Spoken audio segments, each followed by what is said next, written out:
Hello. This week has been important. We've seen the publication of gender gap results for the private sector in Australia, which show the median gender gap is at 19%.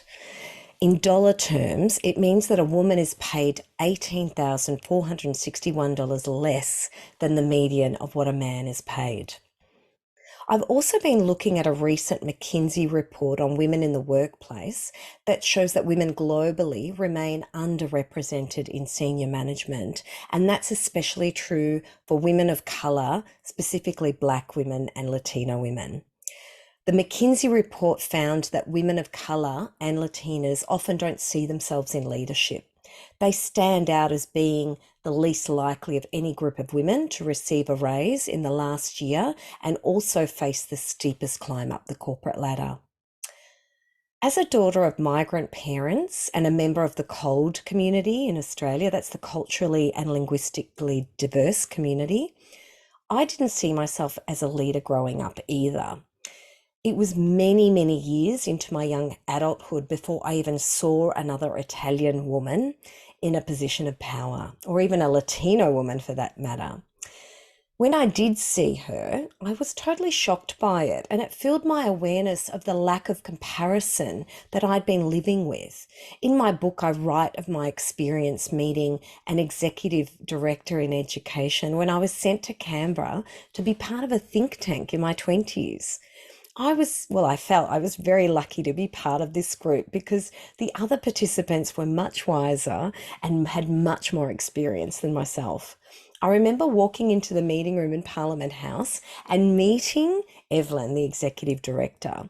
She was a slight Italian woman with an Italian accent, and she was impeccably dressed. She was so graceful, and I also could see her authority. And that was something I wasn't used to. I was used to seeing Italian women who were impeccably dressed and graceful, of course, but they always lacked authority, particularly in workplaces and other places of power outside of the home. It totally blew my mind. I hadn't realized that I was missing this referential comparison until I saw someone like me in a position of power.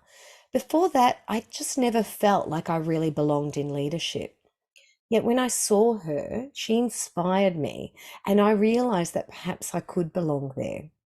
From that moment, I also wanted to inspire others from underrepresented groups to claim their leadership mantle, and it led me to years of research and practice on what gets in the way for women in particular. So that brought me to a PhD on gender psychology and a best-selling book on rising to feminine power, The Lasso of Truth. For those of you who are DC fans, you'll understand the metaphor there. I'll also add details of where you can find Ouija's gender gap results. You can actually look up each individual organisation. It's a very powerful platform that they've put on the website available for everyone. So I'll add that link just to the notes here, and also where you can find the McKinsey report if you're interested, and of course where you can get a signed copy of my book. Thanks everyone.